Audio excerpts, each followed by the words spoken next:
Iriduan sa rong motorista makalis na mabagsakan ka na sa pingsa nga kampo nin Acacia sa Zone 1A, Barangay Santa Rosa del Norte, Pasakaw, Camarines Sur, alas 6:58 ning banggi ka nakalis na Domingo.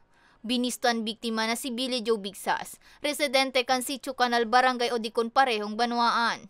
Sigun kay Police Corporal Gerson Benvua kang Pasakaw Municipal Police Station, may pag-uuran kan mangyari ang insidente na posibleng nakapalumoy pang lalo ka na sa pingsa nga.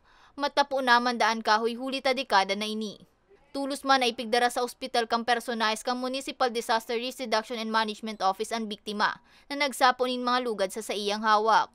Ang advice mi lang sa mga motorista, pag masyadong makusog talaga ang uran, itong day na visible yung kalsada, pwede man siya magpatina ning kasi mas delikado kasi ma'am kung pupuresaw mo pa itong sasabatan mo pa tong uran, kasi day mo naman mahiling ang kasabatan, nagiging prone pa din yun sa mga accident. Nakabalik man tulos sa normal ang bulos kan trapiko matapos ang clearing operation kang MDRRMO sa lugar. Para sa mga baretang tatak Bicol, May Arango.